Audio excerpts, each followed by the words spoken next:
So Interrail was one of the best times of my life easily, and it was so good that I actually did it twice. Despite having created over 70 videos and maybe only 3 or 4 of them are about Interrail, it's definitely the area that I get the most questions, so I decided to make a series about it, which you can find up here if you click on the link. And this series is going to include everything from budgets, what I wish I knew, travel vlogs, and today's video, which is 5 destinations that you should not miss out on when you Interrail. Let's go!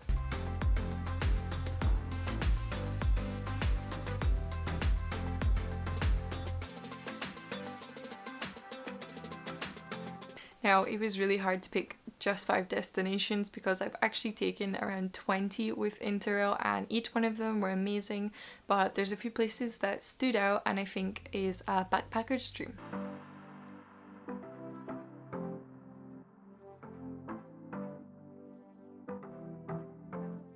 First up, we have Bled, Slovenia. Now, if you're familiar with Interrail content, you'd probably know that Bled is a very popular destination for backpackers nowadays, and there is a big reason why. It is absolutely stunning, like one of the most beautiful lakes I have ever seen with my own eyes.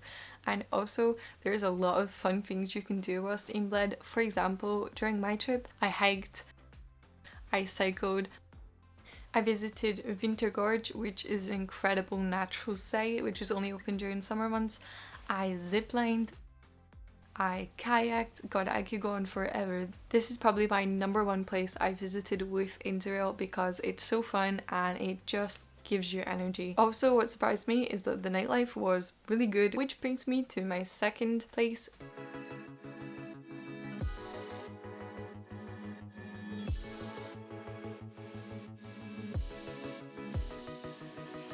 When you think of party destinations in Europe, Budapest is somewhere that always comes to mind, and there's a reason why. I actually visited Budapest on both travels because I had so much fun the first time that I wanted to go back. If you are young and you're into partying and clubbing, Budapest is the place to do it, in my humble opinion. You can go on boat parties, cheap bar crawls.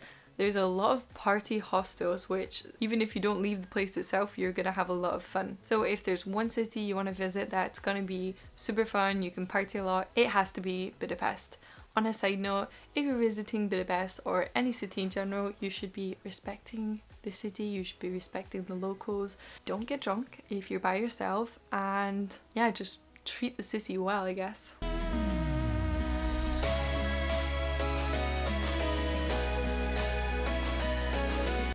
Next up is Berlin in Germany. Ironically, these are all beginning with B.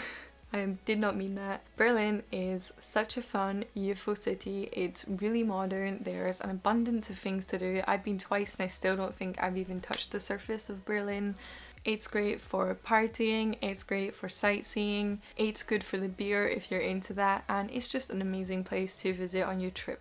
There are a lot of good hostels in Berlin as well. In the description I'm going to link down my favourite hostels from these places, and I'm hoping to do a hostel video as well, so subscribe to check that out in the future. My favourite thing about Berlin was just how artsy it was and how quirky the whole city felt. Whether you go with Interrail or not, it is somewhere you must see in your lifetime.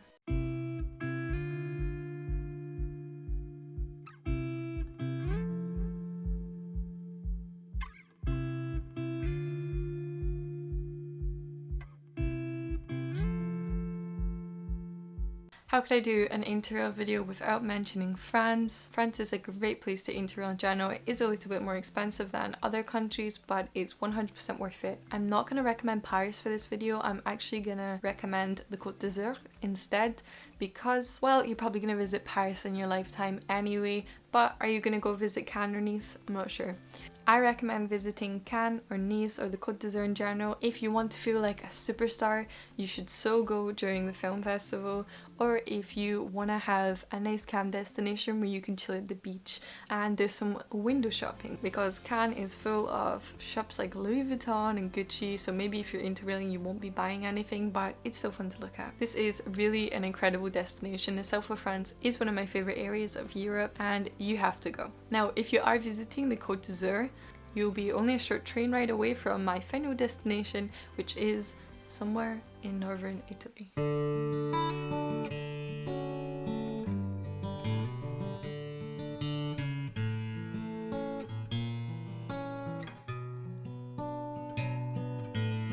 I am half kidding, but Italy as a whole is somewhere that you have to go when you Interrail. You would be stupid not to. I've lived in Italy, I've visited it like 10 times now, and I love this place. There are a billion cities I would want to recommend an Interrail, but for the sake of this video, I'm going to stick to Lake Como. Lake Como is a really good tourist destination, especially for backpackers. I didn't actually travel to Lake Como with my Interrail ticket. I travelled last year whilst I was au pairing, but a lot of people have told me it's a great place for backpackers, so I'm putting it in this video. It is beautiful, it's scenic, it's romantic. Maybe you'll meet the love of your life there, maybe you won't, but you're gonna have a great time anyway. So put on some romantic Italian music whilst you're there, and whilst you're there I recommend you stay in the Ostello hostel in Lake Como. I haven't been there, but apparently it's beautiful, and it's definitely where I'll be staying when I go to Lake Como in the future.